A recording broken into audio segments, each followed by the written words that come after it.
siang kepada Bapak Ibu Guru. Saya dari atas nama Imadi Gunawan dari CDP Angkatan 6 Kabupaten Tabanan. Di sini saya akan berbagi dan mengajak Bapak Ibu untuk membentuk sekolah yang berbudaya positif. Mungkin Bapak Ibu selama ini ingin sekolah kita menjadikan anak-anak disiplin. Untuk itu saya akan mengajak Bapak Ibu untuk menciptakan budaya positif di sekolah. Kita pertama dari perubahan paradigma.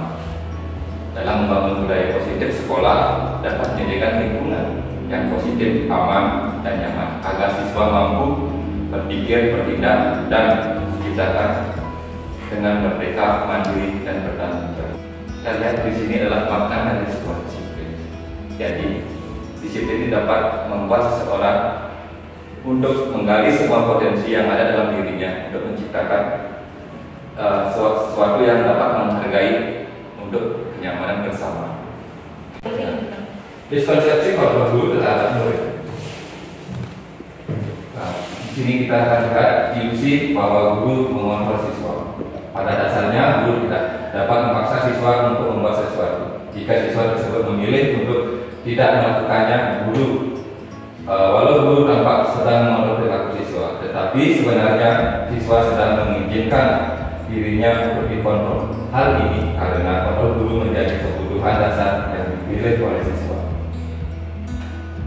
Ilusi bahwa semua penguatan positif efektif dan bermanfaat. Penguatan positif merupakan bentuk-bentuk kontrol untuk mengetahui siswa agar mengulangi suatu perilaku tertentu. Dalam jangka waktu tertentu, kemungkinan siswa tersebut akan menyadari dan mencoba untuk menolak rujukan guru atau mungkin menjadi tergantung pada pendapat guru untuk berusaha. Kemudian di sini ilusi bahwa kritik yang membuat orang merasa bersalah dapat menguatkan karakter. Pada di sini kita akan sering mengkritik seseorang untuk mereka mau membangun budaya positif, tetapi semua itu akan menjadi buruk tentang dirinya sendiri. Kemudian ilusi bahwa orang dewasa memiliki hak untuk memaksa. Perilaku memaksa ini tidak baik untuk anak-anak karena akan berdampak membentuk suatu permusuhan. Motivasi perilaku manusia untuk menghindari ketidaknyamanan atau hukuman. Seseorang berlaku untuk menghindari permasalahan yang mungkin muncul dan mempengaruhi kepada mereka secara fisik, psikologis, ataupun tidak sepenuhnya kebutuhan mereka. Bila mereka tidak melakukan tindakan untuk mendapatkan imbalan atau penghargaan dari orang lain, seseorang berlaku untuk mendapatkan pujian, hadiah, atau imbalan dari orang lain menurut mereka penting dan mereka letakkan dalam dunia berkelas mereka. Artinya, setiap siswa atau murid ketika kita memberikan sebuah imbalan atau penghargaan itu selamanya tidak baik untuk siswa, maka akan terjadinya ketergantungan siswa untuk melakukan. Jika kita tidak memberikan mereka penghargaan atau hadiah, maka mereka tidak akan melakukan budaya positif. Untuk menjadi orang yang mereka inginkan dan menghargai diri sendiri dengan nilai-nilai yang mereka percaya, orang melakukan sesuatu karena nilai-nilai yang mereka yakini dan hargai. Motivasi ini akan membuat orang mempunyai disiplin positif karena motivasi positif internal. Jadi budaya positif itu kita bentuk, kita gali dari dalam diri siswa, sehingga siswa akan menyadari dan terbangun dari dalam dirinya untuk melakukan hal yang positif. Sekolah pasti akan ada sedikit peraturan sekolah. Untuk melakukan hal ini, kita akan mengubah peraturan sekolah itu menjadi sebuah keyakinan kelas. Keyakinan kelas ini adalah lebih fleksibel. Artinya siswa dapat memberikan sebuah usulan atau apa yang mereka anggap baik untuk menciptakan budaya positif dalam kelas, sehingga mereka akan melakukan dari dalam dirinya untuk menuju budaya positif.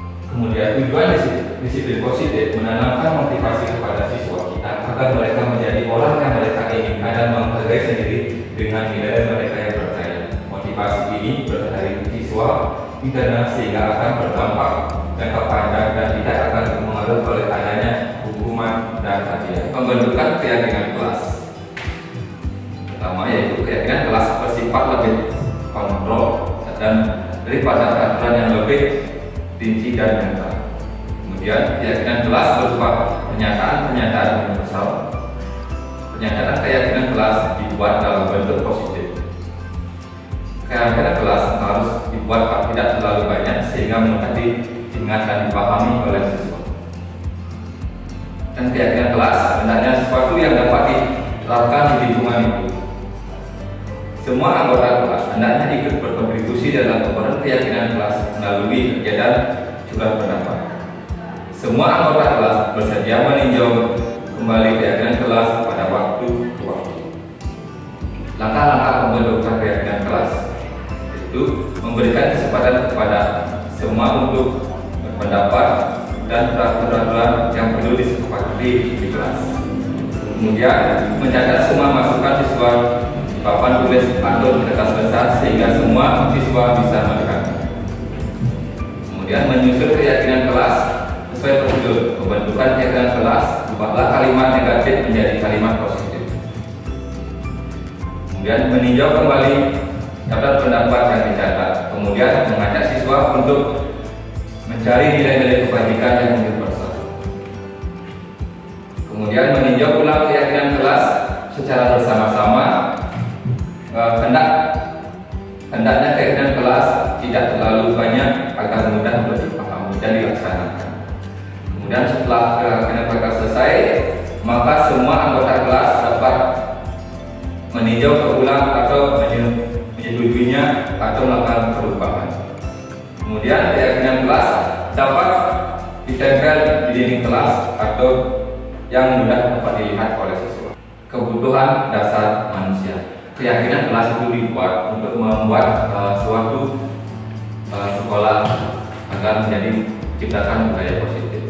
Pada dasarnya ini pada motivasi manusia, yaitu kebutuhan dasar manusia. Pertama, kebutuhan dasar manusia adalah kebutuhan untuk bertahan hidup. Jadi adalah kebutuhan dasar pokok manusia itu untuk bertahan hidup. Yang kedua, kebutuhan cinta dan kasih sayang. Itu kebutuhan untuk diterima. Makanya siswa itu diperlukan untuk merasa disayangi atau dicintai oleh sesamanya. Kemudian kebutuhan penguasaan, kebutuhan pengakuan atas kemampuan kita. Di sini manusia pada dasarnya ingin merasa dihargai oleh seseorang, maka kita akan membuat situasi dalam kelas adanya saling untuk menghargai setiap tindakan hal yang baik dilakukan oleh murid atau siswa. Kemudian kebutuhan kebebasan, kebutuhan akan sebuah pilihan, kebutuhan pengakuan atas pilihan, kebutuhan akan kemandirian menjadi pilihan atau mampu mengendalikan arah hidup seseorang. Di sini siswa akan tahu bahwa dirinya memiliki hal yang positif dan hal yang negatif. Kita untuk mengarahkan siswa untuk memilih hal positif yang ada pada dirinya untuk dibangkitkan. Kemudian kebutuhan kesenangan. Kebutuhan kesenangan ini maksudnya adalah siswa akan memiliki kesenangan yang mungkin akan mengganggu kebudayaan positif dalam sekolah. Tetapi kita akan mengarahkan kesenangan mana yang patut mereka laksanakan di dalam sekolah sehingga tidak adanya perbatasan kesenangan siswa untuk laksanakan untuk menunjang kebudayaan positif di dalam kelas. Sebagai contoh, ketika anak-anak atau murid senang untuk bermain, maka kita akan menciptakan sebuah pelajaran yang bermain untuk anak-anak sehingga kebutuhan atas kesenangan siswa itu bisa terpenuhi. Kemudian di sini kita akan kembali kepada guru, yaitu 5 posisi kontrol guru. Yang pertama, penghukum. Inilah sebuah posisi yang harus dihindari oleh guru, yaitu penghukum ini biasanya dirinya adalah ini terjadi tanpa perencanaan. Sebagai contoh, guru memukul siswa, itu tidak ada sebuah perencanaan guru untuk melaksanakan hal itu. Mereka ini lebih spontan, ini bersikap negatif bagi siswa sehingga akan menimbulkan trauma pada siswa. Kemudian sebagai teman, untuk sebagai teman ini biasanya sifatnya lebih tenang, ada sebuah candaan seperti siswa kemudian akan tetapi di sini akan bersikap menjadi negatifnya adalah ketika guru itu tidak ada, maka siswa tidak akan mau melaksanakan tersebut, sehingga hal ini kurang baik untuk dilaksanakan untuk menciptakan budaya positif. Kemudian keempat, orang merasa bersalah. Di sini lihat bahwa sebenarnya kata-kata yang digunakan merasa bersalah adalah terpaksa kecewa dengan kamu. Berapa kali ibu harus memberitahu kamu? Hal ini ketika kita katakan kepada siswa, maka akan merenyuh hati siswa. Mereka akan merasa sangat bersalah, mungkin akan menimbulkan trauma bahwa dirinya tidak berkepentingan lagi atau terus akan merasa bersalah pada dirinya. Ini juga kurang. Kemudian monitoring atau pemantau. Monitoring atau pemantau di sini sebagai contoh, ketika kamu tidak melaksanakan, misalkan dia melaksanakan tiket, kamu hukumannya seperti apa? Dia akan ada sebelumnya akan melaksanakan sebuah hukuman, dia tahu konsekuensinya bagaimana. Maka biasanya kalau guru yang belum bisa tingkat lebih tinggi mungkin bisa mulai dari sini ya.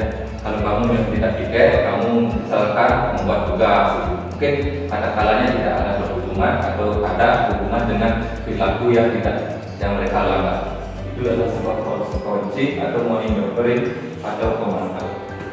Kemudian yang terakhir adalah manajer. Manajer ini lebih pada kesadaran siswa. Ya, dan siswa di sini adalah ada kata-kata yang ciri khas dari manajer. Yang pertama, apa yang kita yakini. Yang kedua, apa yang kamu yakini. Kemudian jika kamu meyakini, apakah kamu bersedia memperbaiki. Kemudian jika kamu memperbaiki, ada yang juga dengan dirimu. Kemudian yang kelima, apa rencanamu untuk memperbaikinya.